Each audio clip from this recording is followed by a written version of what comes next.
In today's video, we'll be taking a look at why this chart at this price is the most important for us to be looking at in the markets right now. We'll also be talking about our technical analysis levels for the SP 500, Nasdaq, Bitcoin, Tesla, gold, silver, and more throughout the video. Yesterday, the bulls were back, and they were back with big green candles. Almost every market saw bullish movement. The question is, can they sustain it? Find out more in this video. Stay tuned, guys.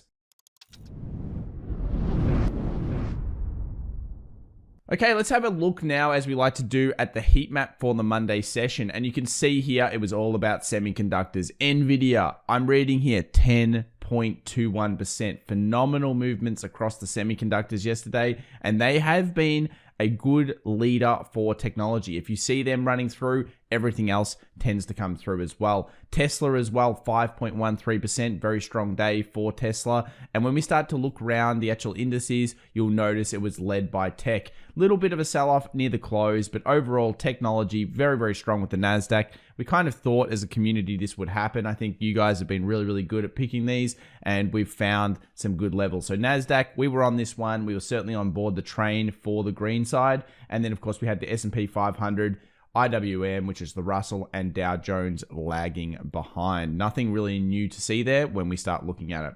When we go to the sectors, we can see here communications, technology out in front. Communications is a great early mid-cycle kind of concept, and it is really starting to play out. I've noticed this come through over the last couple of months as one of the better investments, which means that we are playing the same game that we were playing back in 2008, 2009, 2010 in terms of recovery cycles. The algorithms seem to be rotating correctly into the right indices. So make sure you subscribe, and of course, if you enjoy these videos, smash that like button, because we'll be following all of these throughout. One of our favorites for the near-term future is, of course, going to be XLV, healthcare sector, and we'll watch that one as it starts to come into play. I'm sure it won't be too far behind, maybe a couple of months from here. We had XLF, XLP, and some of the defensive areas not doing so well. You can see them all down here. Defensives usually run behind. Now this week, we're still in earnings, of course. What earnings do we have? Well, Nvidia moved heavily, but take a look at this. We've got Nvidia after the close, of course, Wednesday night. We've also got Snowflake moving through here Wednesday. This is the earnings whispers data. And then we've got Salesforce and Costco wholesale through the Thursday after close. If you want to get these type of reports, you can get it from Earnings Whispers. Follow FX Evolution on Twitter as well. I generally share Earnings Whispers reports because I think they're really excellent for everyone out there. Now, do we know why the bulls are back in town? I would like to think it's exactly this, and that is basically retail have stopped buying calls. Effectively, we had equity calls being a really, really huge component of the market through that January period, of course, when everyone was buying and you saw hyper stocks go crazy and everything like that. Now, why did they hit that crescendo and then drop? Because at this point, you'll notice all of those stocks went out of control. They hit really high levels and then they started crashing. So what just happened recently is a really important point. Calls came out of the market at the same time as we started to see the market go bullish. Why? Because they're expiring, interest from retail is dwindling on it, and therefore it's time for Wall Street to push the market higher. The same thing happened over here. Why do we see a spike? And you might say, but Tom, the markets went way higher after this point. Big tech. If you actually look back in the charts, you'll notice this is the same point where Amazon, Google, some of those other companies, they all hit those kind of peaks that they sat around at for some time. Again, sucking in the retail traders and then letting all their calls expire. It's a nasty game out there, guys, and we need to be aware of that. This is a great chart here shared by Spot Gamma on Twitter as well. Excellent stuff. I really like this chart quite a lot. So just quickly on a bit of news, of course, yesterday we saw Bitcoin rise back up. A lot of people are talking about how Elon did this, obviously the Dogecoin tweet, and then of course talks about sustainability with miners. I'm not really too won over by any of that type of stuff, but the price action is starting to look a lot better. We saw yesterday in our live stream, 1.5 hours before the New York Open, we basically saw a huge level of price structure recovery, and it all started with the 4-hour 20 exponential moving average. We'll talk about that soon. But to begin with, technical analysis, dollar index. Have a look at this. Dollar index continues to be in this downward trend line. You'll see the pressure being put on this point down here. Once we close under here, where does the dollar index go? It goes down to this level. What's that going to mean? Risk on in the stock markets. Generally, if the US dollar is weakening, people are putting their money at risk, which means stock markets, growth plays, etc., etc., etc. So this is looking pretty good here. As long as it closes below, we should be moving down to this 89.20 zone, further strengthening things like the S&P 500. When we move over to gold, you'd think this would be going up, but gold struggling at this 1888 area. This is a very key zone, and I think if we break through this with a closure above, so let's say we get a closure above, then we can start to think about 1900 plus. I'm thinking 1930 and then 1960. We need a closure above, and this price action as it sits right now is not what you want to see for gold fans. In fact, it's come down to the 50 exponential and stopped all these series of higher lows. We've now got a new lower low right at the resistance.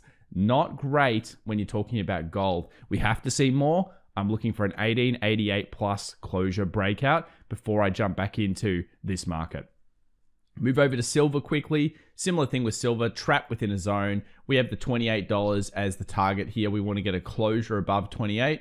And if that occurs, then we can move towards the 30. I feel pretty strongly that this consolidation here, if it did break out, would be very, very good for silver. And of course, would instigate that next level of squeeze. But while it's trapped in this range, it's not really one, I think, for the community because it's very, very tough to figure out the next direction that it wants to do. Now, if it closes below, of course, where do we go? 26.75. It's not going to be that great. So we need to see more here from silver and gold across the board. Move over to Bitcoin. Let's talk about the repair that's been going on here. Firstly, 4-hour 20. The entire way down, I tweeted about this on the weekend. Basically, the entire way down, we did not break through the 4-hour 20. We have just closed above. We have then found support at the 4-hour 20 exponential moving average and started moving up. We've also got through this trend line of a series of lower peaks and started moving up. Plus, we closed above the 39,000. I think all of these things are starting to signal that we could be moving towards the 42,000 again for Bitcoin. And then, of course, as soon as we pop that 42,000 in, I believe there's going to be some really nice recovery. That's effectively when you're putting in the bigger double bottom. We saw the shakeout on the weekend, making a new low underneath both of these. This was, of course, where the whales started coming back in. This was the next level. And it really is super interesting when you look at these markets. We actually shared last night and in our Discord community, get into the public Discord community, guys, links down below. And we shared this thing that showed that the whales had been out of Bitcoin for quite some time and they just started really heavily purchasing at these levels. And I mean really heavily purchasing. The uptick is quite extreme. So the recovery's in. It looks like Bitcoin for now is doing the right things. We've got a new peak over here against this point.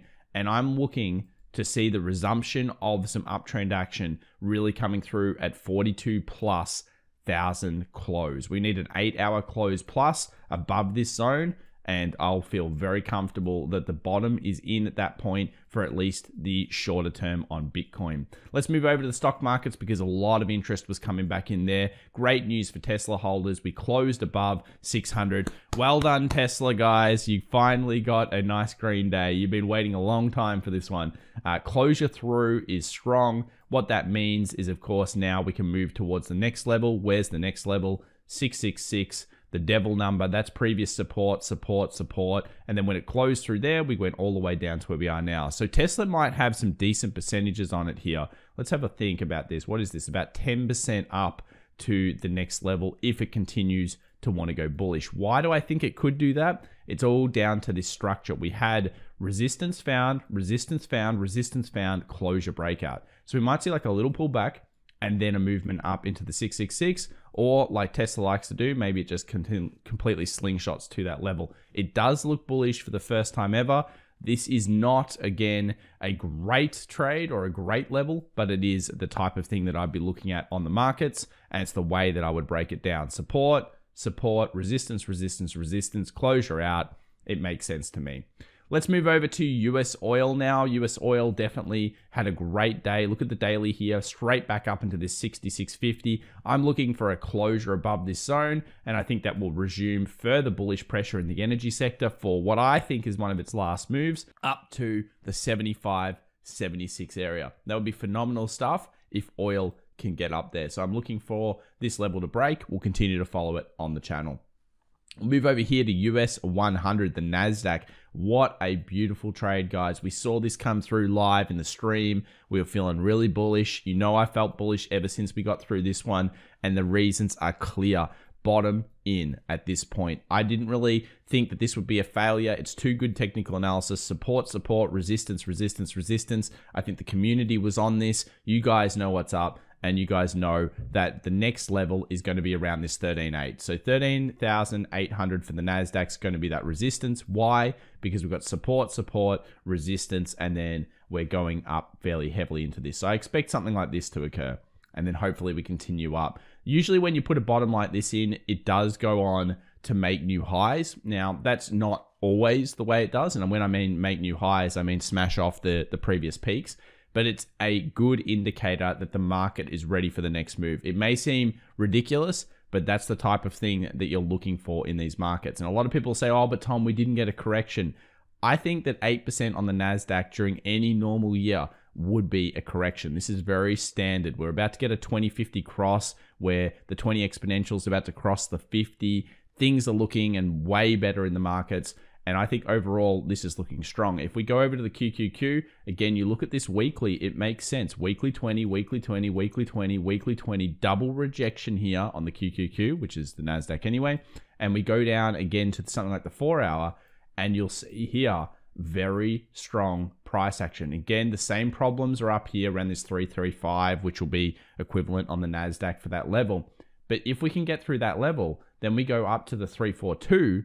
And once we get through that, of course, new highs will resume. Why do I think new highs are coming? It has a lot to do with this market, the US 500, the S&P. The S&P broke through the 4180, guys. This was a critical zone that it found a little bit of problems with. It's tested it multiple times, 1, 2, 3, finally got through. Now we could see a little bit of a pullback, then find buying pressure here, make new high. That would be awesome. But the bottom, again, seems to be in here. And was it early? I think when you're talking about the SPX, you're saying, okay, is this a zone that it should have pulled back to? Well, it made sense. I mean, 50 exponential here, 50 exponential here, 50 exponential. It was a shallower pullback than we were hoping. We ideally wanted a 3960 pullback back to the weekly 20 exponential, which is, I guess, the better correction. And what this tells me in the market is that we are going to correct again this year. It seems very likely that we are going to have a second correction later on in the year. And the reason, because this is too shallow. Maybe the market goes hyperbolic again. I don't tend to think so. I think the market will make maybe new high. Maybe it continues on with this price action. These candles are hard to ignore right now. But of course, if we ever snapped underneath this zone, then I think we would really have a bigger correction in play. And what I'm thinking right now is we go on and make a new high, hit something like a 45 or even a 46 or something like that. Then we break down again, and then we find the 20 exponential later on this year, maybe August, September, those kind of weak months in the year when the next big earnings are coming out. Because 20 exponentials are healthy corrections. We did not see a healthy S&P 500 correction. We saw a shallow one. And because it's shallow, it makes me think that there could be a second event throughout the year. That's definitely something I'm looking at. For now, 4180 has been cleared. Let's see how the market interacts with this zone. If it does pull back to this zone, will it find buyers? Once we take out, of course, a new all-time peak, it's going to be hard for us to definitely predict where it's going. I would be taking this distance right now, extrapolating that out, and kind of thinking like a 4300 is in the works based on the price action that we're seeing in the charts. Guys, I hope you enjoyed this video. If you did, please remember to subscribe, smash that like button if you enjoyed it, or the dislike if you didn't, and we'll see you 1.5 hours early before the pre-market open. Thanks so much for the support recently, guys. I didn't give you a shout out either. 60,000 subs has been found on this channel. We're almost at 60.5, and that's thanks to you guys sharing. Thanks to you guys being in the Discord community and, of course, interacting with the community. I appreciate each and every one of you, and I'll see you later on today. Bye for now.